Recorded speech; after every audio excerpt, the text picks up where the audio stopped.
তো আল্লাহর নবী অজুর পানি দেখে আর মেশক দেখে কি হয়েছেন? খুশি হয়ে গেছে। বলছেন সালমা সে তা তোমার মনে যা চাই তাও চাও, চাও কি চাও? তখনও বলছে আসসালাকুম ওয়া রাফাতাকা ফিল জান্নাহ, আপনার সাথে জান্নাতে থাকতে চাই। তখন আল্লাহ রাসূল বলছেন আওয়া গায়রা যাক, না না না না, এইটা নয়, এইটা নয়, অন্য কিছু চাও, অন্য কিছু চাও, এইটা নয়, অন্য কিছু চাও। তখন সাহাবী বলছেন হোয়া দাকা, ওটাই চাই, অন্য কিছু চায় না। তো পৃথিবীর এত বড় নবী, মানুষ হিসাবে সবচেয়ে দামি মানুষ, তার চেয়ে দামি মানুষ আল্লাহ কাউকে সৃষ্টি করেননি। বিচারের মাঠে বলবেন মাথা উঠান, যা বলবেন সেটা মেনে নিব। সাল তুতা, যা বলবেন সেটা মেনে নিব। অসফেতু সাফা, যা বলবেন সেটা গ্রহণ করব। বলেন কি বলছে, যেটা বলবেন সেটা করব, যেটা বলবেন সেটাই করব। আল্লাহ বলবেন বিচারের মাঠে। ইনি বলতে পারলেন না যে আচ্ছা ঠিক আছে আমি তোমাকে জান্নাতে নিয়ে থাকবো, এই কথা বলতে পারলেন না। বললেন দেখো আইনি বেকাসরাতি সজুদ, একটু তুমি বেশি বেশি নফল সালাত পড়ে আমাকে সাহায্য করো, আমি তোমাকে এমনি নিয়ে থাকতে পারবো না, আমি জান্নাতে পাশে নিতে পারবো না তুমি যদি নফল সালাত না আদায় করো। তো আমি ফরজ সালাত আমি অজু করেছি, সব পাপ মুছে গেছে, আমার সালাতটা কি হবে? আমার সালাত এখন মান মর্যাদা বাড়াবে। নফল সালাতে মান মর্যাদা বাড়ে যদি অনুভূতি নিয়ে অজু করি, তাহলে সালাতটা আমার জন্য মান মর্যাদা বৃদ্ধিকর হয়ে যাবে, আর এতে আমার পাপ মুছে গেছে। রাসূল সাল্লাল্লাহু আলাইহি সাল্লাম বলছেন, একদা আল্লাহ আমাকে বলছেন হাল তাদরি ফিমা ইয়াক্তাসিমুল মালাউল আলা, মুহাম্মদ আপনি কি বলতে পারেন ওপরে কি নিয়ে হইচই হচ্ছে, ওপরে হইচই হচ্ছে কি নিয়ে? তখন আমাদের নবী বলছেন নাম, জি আমি বলতে পারি। ফিল কাফারাত, ওপরে হইচই হচ্ছে মানুষের পাপ মিটে যাবে কিসে, এই নিয়ে হইচই হচ্ছে। অল কাফারাত, আর কাফারাত পাপ মিটে যাবে এই নিয়ে। এক, আল মাকসু ফিল মসজিদে বাদা সালাওয়াত, সলাতের পরে মসজিদে বসে জিকির আজকার করলে পাপ মিটে যায়, মান বেড়ে যায়, পাপ মিটে যায়, মান বেড়ে যায়। দুই, অল মাসু আলাল আকদামিল আল মাসাজিদ, পায়ে হেঁটে মসজিদে গেলে পাপ মিটে যায়, মান বেড়ে যায়, পাপ মিটে যায়, মান বেড়ে যায়, পাপ মিটে যায়, মান বেড়ে যায়। তিন, ওয়াইসবাগুল উজুয়ে, ভালো করে অজু করলে পাপ মিটে যায়, মান বেড়ে যায়, পাপ মিটে যায়, মান বেড়ে যায়। এরপর আল্লাহ রাসূল বলছেন মান ফালা হাজা আশা বে খায়রিন ও মাতা বে খায়রিন, কেউ যদি এমনটা করে তাহলে তার মরে যাওয়া ভালো, তার বেঁচে থাকা ভালো, তার মরে যাওয়া ভালো, তার বেঁচে থাকা ভালো, তার মরে যাওয়া ভালো, তার বেঁচে থাকা ভালো।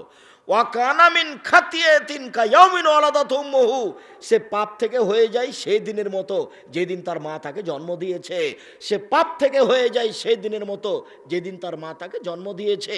এমন কাজ করলে সে নিষ্পাপ হয়ে যায়, সে হয়ে যায় সেই দিনের মতো যেদিন তার মা তাকে জন্ম দিয়েছে। রাসূল সাল্লাল্লাহু আলাইহি সাল্লাম বলেন।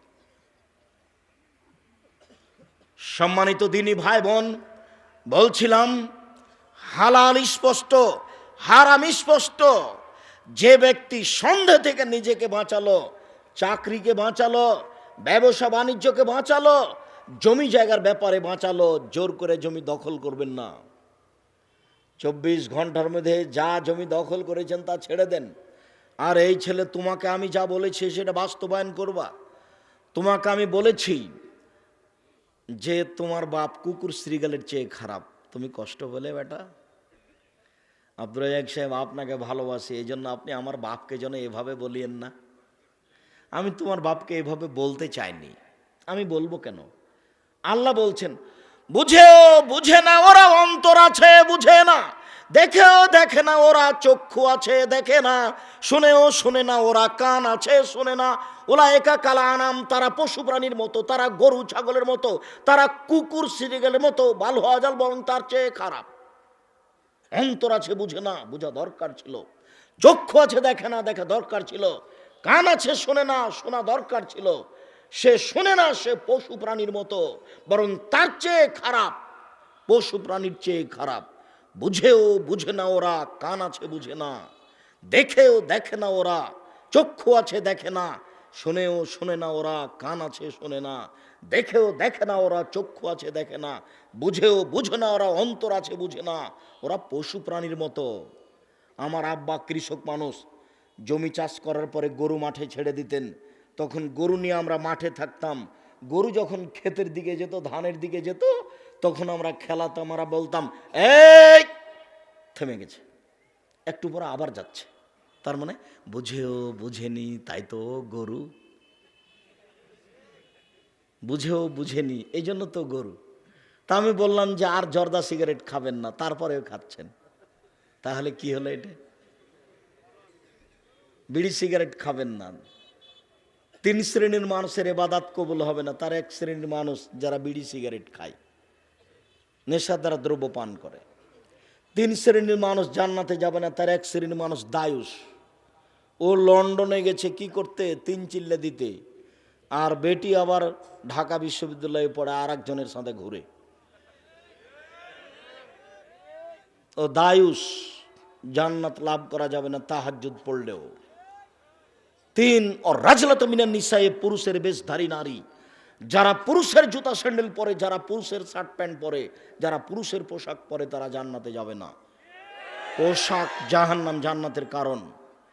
পুরুষ যখন দাড়ি চাঁচে তখনও নারী হতে চায়, তার উপরে অভিশাপ, তার উপরে অভিশাপ। দাড়ি ছেড়ে রাখেন, পুরুষত্ব শক্তি বাড়বে, দেখে পুরুষ পুরুষ লাগবে। দাড়ি চেঁচে লাগলে বেটি ছেলে নারী নারী লাগে। কাজে পুরুষের পরিচয় দিবেন, তিতা লাগুক আর মিঠা লাগুক, সিদ্ধান্ত এটাই। সন্দেহের মধ্যে পড়ে পরকাল হারায়েন না। মাওলানা সাহেব বলেছেন জর্দা খাওয়া মাকরু, আব্দুর রাজাক সাহেব বলেছেন জর্দা খাওয়া হারাম। সন্দেহ হলো তো না চূড়ান্ত হালাল হলো? চূড়ান্ত হারাম। কিভাবে? আল্লাহ রাসূল বলেছেন মানে ওয়াকাফি শুবহাতে ওয়াকাফিল হারামে, যে সন্দেহের মধ্যে পড়লো সে হারামের মধ্যে পড়লো। এই ছেলে, আমি বলেছি তোমার পিতা কুকুর শ্রীগালের চেয়ে খারাপ, তুমি কষ্ট পেয়েছো। তুমি কষ্ট পাবে কেন? তোমার দাদা মরা 10 বছর হলো, তোমার বাপ এখনো জমি ভোগ করছে, তোমার ফুফুকে দেয়নি। তোমার বাপ জমি নিবে সকালে আর তোমার ফুফু জমি নিবে বিকালে, এরকম কি ঘটনা? না একসাথে নিবে, একসাথে নিবে। 10 বছর থেকে তোমার বাপ জমি ভোগ করছে, কই তোমার ফুফুকে তো দেয়নি। তোমার ফুফু, তোমার বাপকে যদি আমি কুকুর শ্রীগালের চেয়ে খারাপ প্রমাণ করতে না পারি, বেটা আমি জাতির সামনে কথাই বলবো না। আজকে তুমি বলে দিও তোমার বাপকে, আগে ফুফুর জমি বের করে দিতে হবে, তারপরে কোনো কথা। ভাগ্য ছেড়ে আসেনি, ভাগ্য নিয়ে এসেছি। ফুফুর জমি খেতে হবে, এই ভাগ্য আমি নিয়ে আসিনি। এটা আবার ময়মনসিংহ, জামালপুর। তার মানে বোনেরা যদি জমি চায়, তাহলে ভাইয়েরা বলে তুই চলে যা, আর কোনোদিন আসিস না।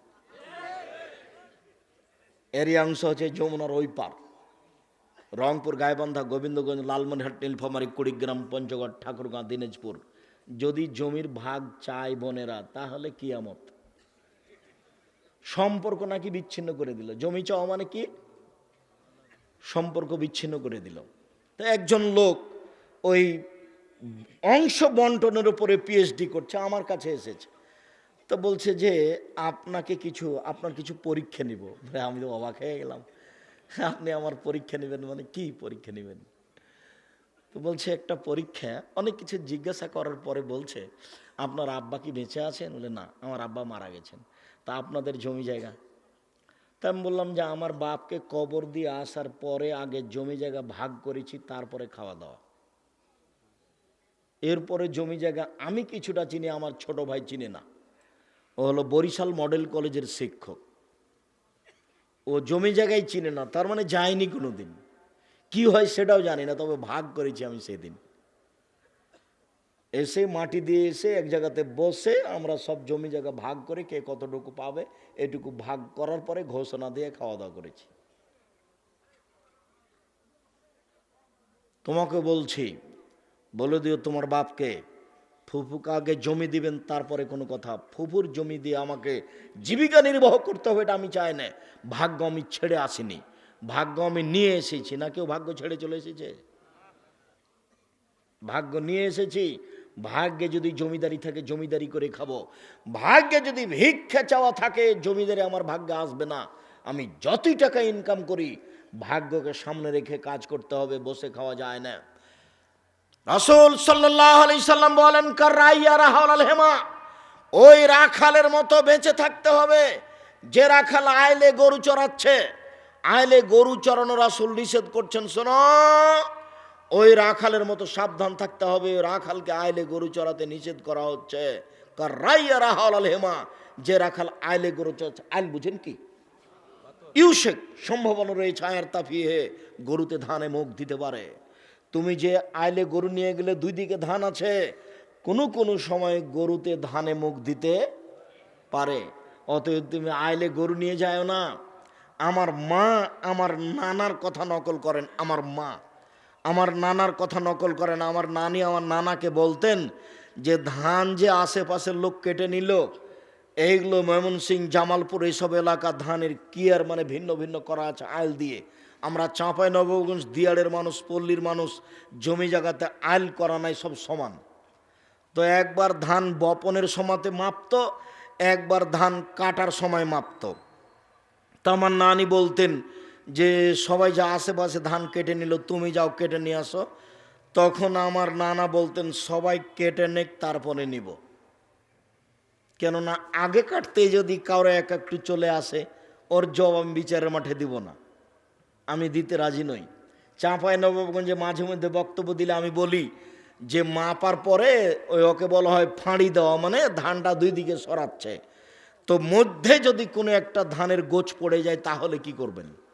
তাহলে সেটা নিজের দিকে নিয়েছি, তাহলে সেইটা কি হবে?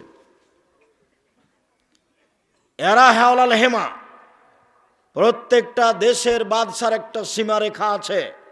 লেকুল্লে মালিকিন হেমা ও হেমাল্লাহ হেমাহারে মোহ, প্রত্যেকটা দেশের একটা সীমারেখা আছে। বাংলাদেশ শেষ হলে ভারত শুরু হয়, ভারত শেষ হলে বাংলাদেশ শুরু হয়। প্রত্যেকটা দেশের একটা সীমারেখা রয়েছে। ও হেমাল্লাহ হেমাহারে মোহ, আর আল্লাহর সীমারেখা হচ্ছে হালাল হারাম। শুনুন, আল্লাহ ওয়াইন্না ফিল জাসাদে মুজগা, মানুষের শরীরে একটা টুকরা রয়েছে, যা সালাহাত সালাহুল জাসাদু কুল্লুহু, সেই টুকরা যতক্ষণ ভালো থাকবে লোকটা ততক্ষণ ভালো থাকবে। ওয়াইজা ফাসাদাত ফাসাদা জাসাদু কুল্লুহু, সেই টুকরা যখন খারাপ হয়ে যাবে গোটা লোকটাই খারাপ হয়ে যাবে। আলা ওয়াহেল কাল, মনে রাখো সেটা হচ্ছে অন্তর। যার ভিতর খারাপ সে তার সবই খারাপ, যার ভিতর ভালো তার সবই ভালো, যার ভিতর খারাপ তার সবই খারাপ, যার অন্তর খারাপ তার সবই খারাপ, যার অন্তর ভালো তার সবই ভালো। ভিতর খারাপ, এই জন্যই তো আপনার মুখের উপরে ভালো কথা বলেছে, তারপর সরে গিয়ে আপনার উল্টা বলছে। এ হলো মুনাফেক, এর ভিতর খারাপ। রাসূল সাল্লাল্লাহু আলাইহি সাল্লাম ভিতর যেন খারাপ না হয় হালাল হারামের ব্যাপারে সতর্ক করলেন। সম্মানিত দিনী ভাই বোন, রাসূল সাল্লাল্লাহু আলাইহি সাল্লাম বলেন, ইয়াতি আলান নাসি জামানুন, মানুষের উপরে এমন একটা সময় চলে আসবে মানুষ পয়সা পাতি উপার্জন করবে, লাইওয়ালিন নাস মা খাজা মিনহু আমিনাল হালাল আমিনাল হারাম, যে উপার্জন করছে পরোয়া করবে না এটা হালাল না এটা হারাম, চাকরি করবে পরোয়া করবে না এটা হালাল না হারাম, ব্যবসা করবে পরোয়া করবে না এই ব্যবসা হালাল না হারাম। আমি আব্দুর রাজ্জাক বিন ইউসুফ বলছি, আমার জানা অনুপাতে বাংলাদেশের মাটিতে কোনো ইন্স্যুরেন্স বৈধ নয়। যত আছে আমার অভিজ্ঞতায় এদেশের মাটিতে কোনো ব্যাংকিং ব্যবস্থা জায়েজ নয়। ব্যাংকে আপনি স্বেচ্ছায় চাকরি করছেন, এই টাকা হালাল হওয়ার কোনো পথ নেই। আপনি ব্যাংকে টাকা রেখেছেন নিরুপায় হয়ে এইটা, আর ব্যাংকে চাকরি করে টাকা উপার্জন করেন এইটা, এই দুটা এক নয়, ভুল হিসাব। আপনি যে ইন্স্যুরেন্সে আছেন ধর্মের নাম দিয়ে, এটা মিথ্যে, এটা একটা প্রতারণা, এটা একটা সুদের ঘর। সাবধান থাকুন সম্মানিত দিনী ভাই বোন, এদেশের মাটিতে বৈধ পয়সা উপার্জন করা খুবই জটিল। তবে দেশ যেহেতু মানুষ বসবাস করে, কাজে কোনো না কোনো পথ হালাল আছে। শেষ পর্যন্ত কলা কিনবো বিক্রি করব, সেটাও কি হারাম? তা হতে পারে না। চকলেট কিনবো বিক্রি করব, সেটাও কি হালাল? সেটাও কি হারাম? তবে আপনি বৈধ পথে ব্যবসা করেন, ব্যবসা যদি একদিন বড় হয়ে যায়, ওই সময়তে যদি আপনাকে ঘুষ লাগে তখন সেটা আপনি মাজলুম, তখন আপনার দেওয়াটাই ঠিক। আপনি জিনিস নিয়েছেন বিদেশ থেকে, আপনার ওই চট্টগ্রামে যেখানে কাস্টম সেখানে এটা জাহাজটা লেগেছে, আপনার জিনিসগুলি আজকে নামলে কোনো সমস্যা নেই, কিন্তু আগামীকাল যদি নামে তাহলে আপনার জরিমানা লাগবে এত টাকা। এখন যার সিগনেচারে নামবে সে বলছে 1,00,000 টাকা আমাকে দিতে হবে, তাহলে আমি সিগনেচার করব। আপনি যদি দেরি করেন একদিন, তাহলে আগামীকাল 1,50,000 টাকা জরিমানা লাগবে। এখন 1,00,000 টাকা এখানে দিয়েই মাল নামান, আপনি মাজলুম, অহল জালেম, জবাব দিতে হবে তাকে। শুনুন, জমির দাম 2 লক্ষ টাকা, রেজিস্ট্রি 2.5 লাখ টাকা। অবাক কথা গো, এরই নাম জুলুম। জমি কিনবো আমি 10 টাকা দিয়ে, 11 টাকা রেজিস্ট্রি খরচ দিব, এ কোন কথা হলো? ধর্ম কি পাগল হয়ে গেছে? নেতৃত্ব কি পাগল হয়ে গেছে? জুলুম করে জাতির উপরে, জুলুম করে সফলতা আনা যায় না। অবনতি, ধ্বংস নেমে আসবে। এক সময়ে বাঁচার পথ মানুষের থাকবে না, জুলুম করা থেকে মানুষকে বেঁচে থাকতে হবে। জুলুমই হচ্ছে বিপদ। অবাক কথা, এমনটা হবে কেন? এটা হতে পারে কি করে যে আমার জমির দামে এত টাকা, রেজিস্ট্রি খরচ এত টাকা, এইভাবে হবে কেন? ময়মনসিংহ থেকে এক ভদ্রলোক বলছে, আব্দুর রাজ্জাক সাহেব, আপনাকে খুব ভালোবাসি, কিন্তু যেই সময় আপনি বলেছেন যে এই বিবাহ কি জেনা, যে বিবাহ রেজিস্ট্রির খাতায় 4টা সাক্ষী লাগবে, আপনি বিবাহ রেজিস্ট্রিকে জেনা বললেন কেন? আমার কথারও শুনতে চায় না। আমি বলছি, বিবাহ রেজিস্ট্রিকে আমি জেনা বলিনি। জেনা প্রমাণ করতে কয়জন সাক্ষী লাগে? 4 জন। আর বিবাহ বাস্তবায়ন করতে কয়জন সাক্ষী লাগে? 2 জন। তো 4 জন কেন লেখা হলো এই খাতায়? আমি ওকে বলেছি টয়লেট পেপার হিসাবে ব্যবহার করতে হবে, তাতে আপনি ক্ষিপ্ত হয়ে গেছেন। আপনি ক্ষিপ্ত হলেন কেন? আপনি কেমন কাজী ঘোষণা দেন দেখি ময়মনসিংহ জেলায়। আগামীকাল থেকে ময়মনসিংহ জেলায় প্রত্যেকটা কাজীর খাতাতে কয়জন সাক্ষী লেখা থাকবে? 2 জন। আল্লাহ নবী বলেছেন, লা নিকাহিল্লা বলে বেওয়ালিন ওলা নিকাহিল্লা বে শাহেদাইনে। অভিভাবক ছাড়া বিবাহ হয় না, 2 জন সাক্ষী ছাড়া বিবাহ হয় না। জেনাতে 4 জন লোক লাগে। বিবাহ কি জেনা যে এখানে 4 জন লোকের কথা আসবে? কেন আসবে? আসবে কেন? যে সবগুলো নেহায়াত অন্যায়, তার মধ্যে বিবাহ রেজিস্ট্রি খাতা একটা নেহায়াত অন্যায়। রাসূল সাল্লাল্লাহু আলাইহি সাল্লামের নীতির উপরে লাথি মেরে কাজী আমাকে ক্ষমতা দেখাই বেটা, কত ক্ষমতা আছে? আপনি এই খাতাকে বাতিল করে 2 জন সাক্ষীর খাতা করেন, তারপরে দেখা যাবে যে আপনার ক্ষমতা, আপনি এখানে কাজীর ক্ষমতা পেয়েছেন। কেন হবে? কে অধিকার দিয়েছে? কার ক্ষমতার ভিত্তিতে কাজীর এই খাতায় 4 জন সাক্ষী আসবে? আসবে কেন? আসার পথ কি? কিয়ামত পর্যন্ত পথ হবে না। যদি 4 জনই থাকে, তাহলে জেনাই প্রমাণ করতে চেয়েছে যারা করেছে। বাউল হিসাব তোবা করে ফিরে আসতে হবে এখান থেকে। নবীর নীতির উপরে মাতাব্বরি করার কারো সুযোগ নেই। সম্মানিত দিনী ভাই বোন, বলছিলাম, লায়াত খোলল জান্নাতে জাসাদুন গজ্জিয়া বিল হারাম। ওই শরীর জান্নাতে যাবে না যে শরীর হারাম উপায়ে বড় হয়। চুপচাপ বসে থাকলেও, ধীরস্থির বসে থাকলেও পরিস্থিতি আঁচ করছি, মনে হয় সময় পার হয়ে যাচ্ছে। আবার রাজশাহী যেতে হবে, ক্লাস তো আছে 8টার সময়।